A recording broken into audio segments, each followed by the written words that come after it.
Oh my gosh, guys, it's beautiful out here.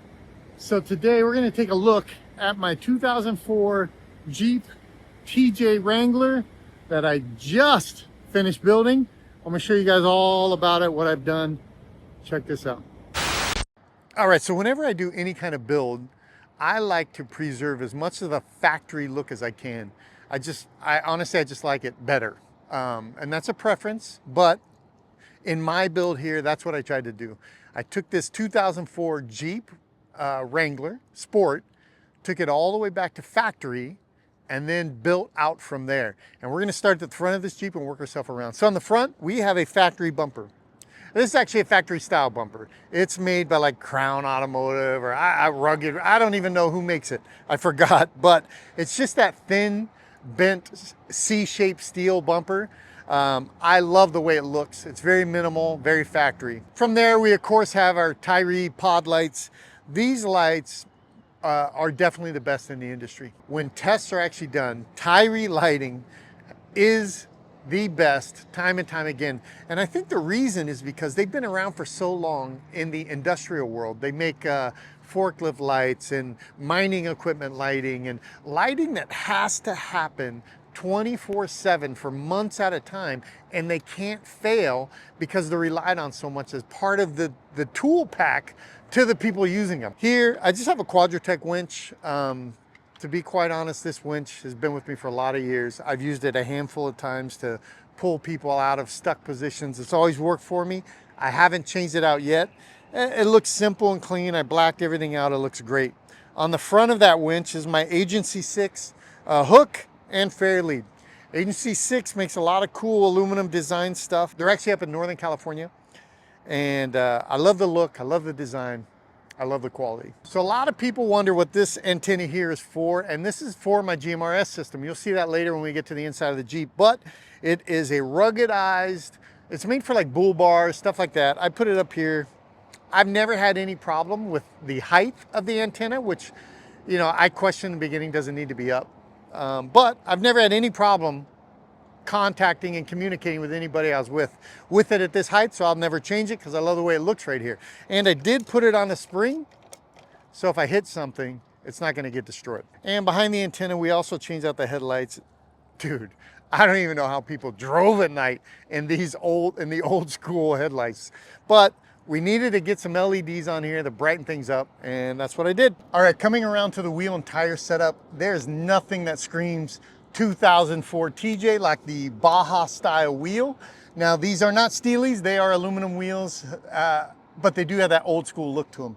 With my tires, I have a 33-inch Firestone Destination all-terrain, which to be quite honest, has probably been the best tire so far that I've ever ran on one of my vehicles. So our shock setup is made by Falcon. It's just a mono shock that they have along with the steering stabilizer. My steering stabilizer is the adjustable one though.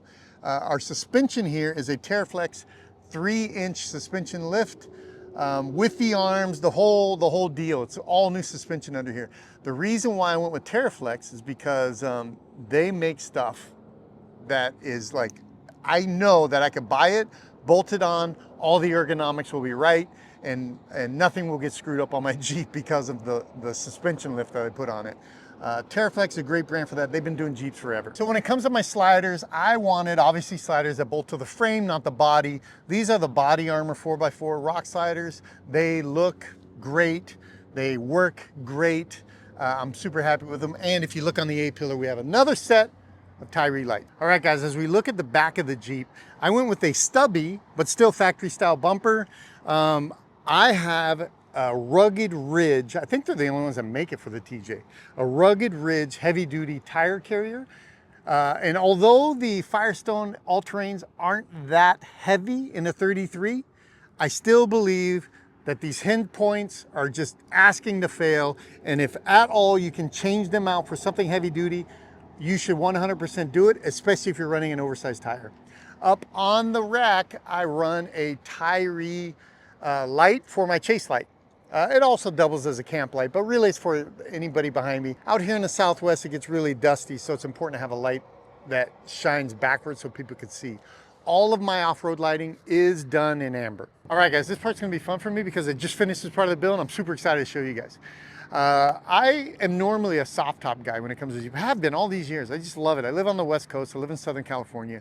There's not much weather. It varies from 50 to 90 usually where I live, max, and almost always sunny. So I'm good to go with the soft top full time of year.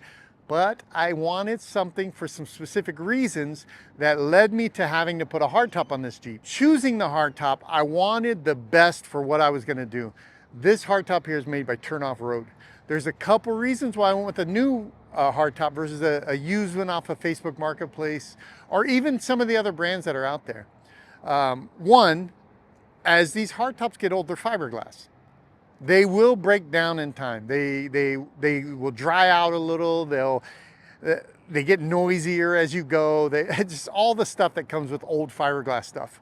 But two, the build quality of this top specifically, it's like this 2-ply structure that gives it so much strength. There's no guarantees on this. There's nothing like that. But they make them just like they make all of their other tops, and their other tops are super tough. I probably could run like a rooftop 10 up here or something. I'm not going to, and nobody's backing that in case you do that and you're a big fat guy like me and it breaks in on you one night. But I did want something super strong, something that's going to be super nice. So with the strength of the manufacturing and the liner of the inside, it gives me a lot of insulation, keeps it cooler, keeps it warmer, keeps it quieter. And Turnoff Road is owned by this great family here in SoCal that you guys would fall in love with if you met them. Check them out on their website or whatever, their Instagram. They really do a lot in Bronco too, so it's a cool brand. So what do I need a hardtop for? Because I built this guy out here because I have a lot of documentary projects, like outdoor, environmental, nature kind of documentary projects in the books for 2026. And I wanted something that's going to take me a little bit further than my van would, and maybe a little less, I'll say, encumbersome. Sprinter vans are giant. It's a big commitment when you drive a Sprinter van, but I could hop in this little TJ and go anywhere I want to go to it. So I needed to make sure I could put a roof rack on it, and without having any kind of structural drilling that goes to the roll bars or anything like that, this top is strong enough to run a platform with solar, and I could throw things like my tent and tracks and things that aren't super heavy up there, and really have the peace of mind to know that it's never gonna break. It's a nice Jeep, huh? I just finished building it. Thanks. All right, well, sorry about that, guys. Anyways, I need a roof rack I can run solar off of, throw some stuff up there. So on that rack, I have a 100-watt Renogy panel, and I have my Starlink that is hard mounted to the rack. The Starlink is mobile enough to put on my Sprinter, put in my boat, and take it off there anytime I want it. But I really mounted the rack, or the panel, to stay up there. This is a Rhino rack. I found this Rhino rack platform off of Facebook Marketplace, super cheap. It was a great size for me. And believe it or not, I had a friend that happened to have 4 Rhino rack feet for this rack. I don't even know why. He doesn't even have Rhino racks, but he had them, and I was happy to take them off his hands. All right, so now we're in the cab of the vehicle. What you'll notice about this cab is there's nothing in here. I keep it totally bare. I don't even have a phone mount, and I'm that way on purpose. I love the minimalist design, and I love the clean factor of a nice dash that doesn't have all this airplane cockpit stuff kind of attached everywhere. But I did upgrade my head unit to a double din. I wanted the screen being a touch screen and a bigger map, as well as CarPlay. If you don't have CarPlay, you're a barbarian. There is another little mount that I have on the side of this console that you'll see in a second. I don't really want to talk about it. You'll know it when you see it. But let's get to the headliner. So what I have here is, this is where the Velcro side of this headliner that I was talking about comes into play. Of course I have patches, but I have pouches too. So in this specific pouch here, it's for my sunglasses. And you know, if I have any paperwork, I'll put it up in there. But it's simple. It's mounted to the roof. It's black. It fades in. It's out of the way. I love the minimalistic kind of look to it. On each side, I carry these. And what these are is they are a rescue knife, which will give you a glass breaker and a seat cutter, and a small little flashlight.